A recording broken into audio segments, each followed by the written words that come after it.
The adopted sister violently shoved the girl right down the stairs. As she was bleeding on the floor, the girl grabbed her sister's leg, begging her to give back their mother's bracelet that she'd stolen. But the sister just sneered, asking who the girl thought she was and if she really thought she had any right to meddle in her business. Just then, the rest of the family walked in.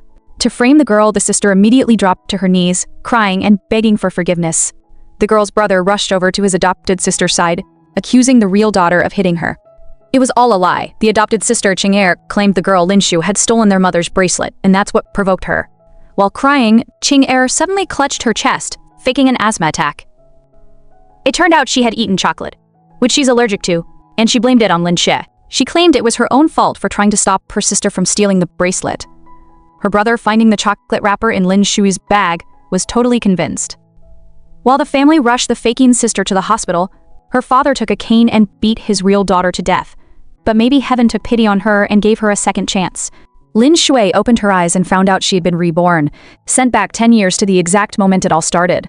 She was kneeling by the pool, where in her past life her sister had fallen in and lied, saying she pushed her. She looked at her scheming sister and smirked. When her father told her to apologize, she refused. Since they never believed her anyway, she decided she would give them something to really be mad about. She grabbed her sister and threw her right into the pool. While the family panicked, she looked at them coldly and asked for proof. Her enraged father grabbed a cane to beat her, but this time, as he swung, Lin Shu caught it right in mid-air. The first thing the girl did after being reborn was throw her cruel adopted sister into the pool. As her brother jumped in to save the sputtering sister, the family rushed to the side of the pool, shouting her name. Her mother was furious, yelling that her sister was her own flesh and blood. Hearing this, the father raised his cane, furious that she would dare to hurt her sister. He declared that since she wanted to leave, he would give her what she wanted and disown her. Without a second thought, Lin Shui turned and walked away, swearing she would pay back every single penny they had ever spent on her. With nowhere to go, she went to her best friend's apartment. Right as her friend welcomed her in, an art dealer showed up to buy her friend's grandmother's old paintings. He only offered 5,000 for all of them. But just as her friend was about to agree, Lin Shui stopped her. It turned out that in her past life, her friend had sold these paintings for cheap, only to find out later that one of them was a priceless masterpiece, a fact she regretted for the rest of her life. Now Lin Shui unrolled one of the paintings and announced it was a real Monet. She demanded 100,000, refusing to sell for anything less. The dealer was shocked that she could recognize the masterpiece, but knowing its true value, he quickly came back with a suitcase full of cash. Her friend was in shock, having never seen so much money in her life. Lin Shui took part of the money as a loan, knowing she needed it to survive and plan her revenge against the family that had treated her wrong for 10 years. But just as she felt a little bit of hope, she remembered something.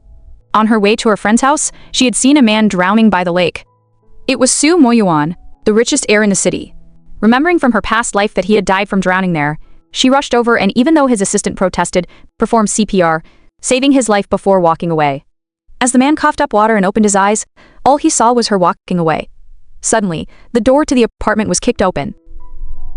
Her brother stood there pointing an accusing finger. He shouted Lin Shu's name, yelling that Ching-er was sick again because of her. On the floor, he found a family photo, torn so only Lin Shu is left, with a heartbreaking note that read, "I want my family." His confusion grew as he thought back to what happened by the pool, but the memory was hazy. He called the butler and told him to pull the security footage from that night. Later at dinner, the family was all over the pampered Ching-er, with the mother complaining about how Lin Shu could push her sister into the pool.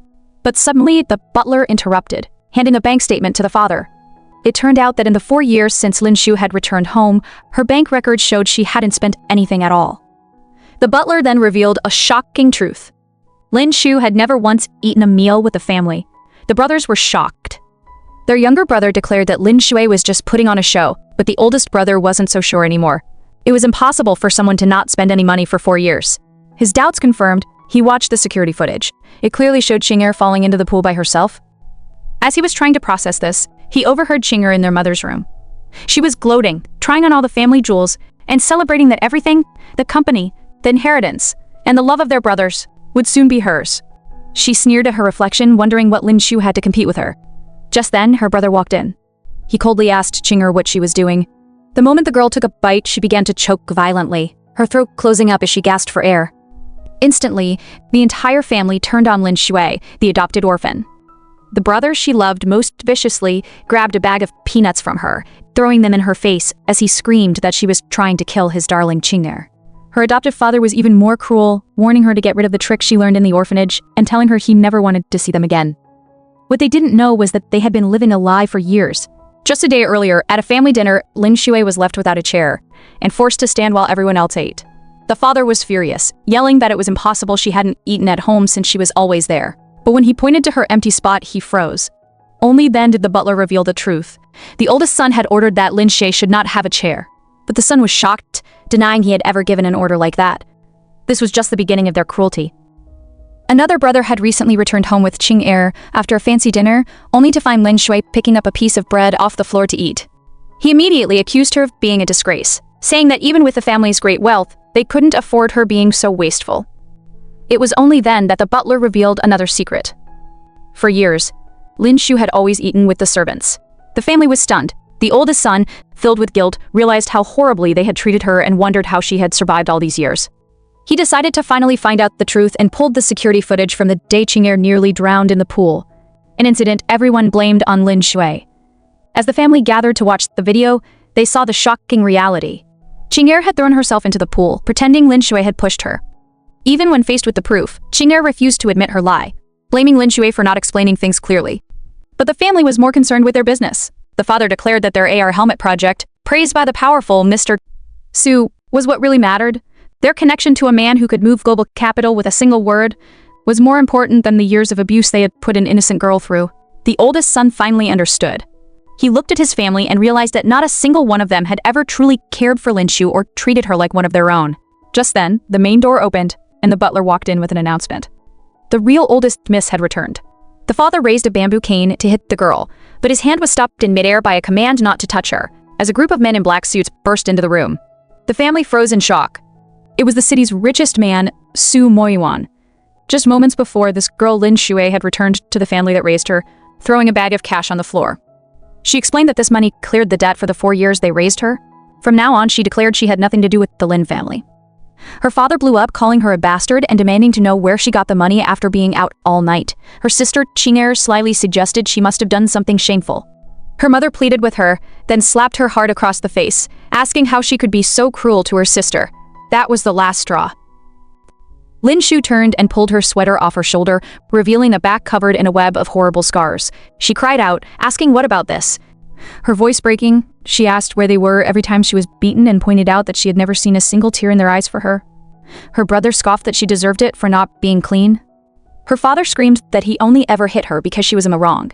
He ordered his men to hold her down, grabbing the cane to teach her a final lesson. But just as he was about to hit her, the door was kicked open. Su Moyuan walked in, his eyes as cold as ice. He was the man she had saved. He gently put his coat over her, looked at the shocked family, and said that anyone who dared to bully his person was asking for death. He then scooped Lin Shui into his arms and carried her away, leaving the family speechless. What they didn't know was that their world was about to be destroyed.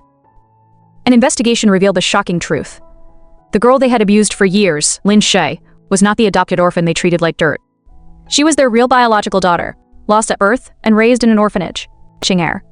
In his car, Su Moyuan looked at the girl in his arms and declared that these cold-blooded people weren't worthy of being her family. The girl's brother lunged up the car, screaming for her to come back, but he was instantly thrown back by 2 men in black suits. Inside the luxury car, she stared straight ahead as her brother desperately pounded on the window, his face a mess of anger. The car sped away, leaving her brother screaming her name in the street. What she didn't know was that her rescuer was the exact man she needed to get her revenge. Just hours before, in a hospital room, he had shown her the medical report detailing years of abuse. The injuries were so bad they were considered a criminal offense. He offered her any path she wanted to take. The police, the media, or even the criminal underworld. But she refused them all. She would get her revenge her own way. Her plan was to build a company more powerful than the Lin Group and destroy them from the inside out by targeting their main AR helmet project with a competing product, AI glasses. To do this, she needed 50 million, and she planned to get it from the city's richest man, the private investor Su Moyuan.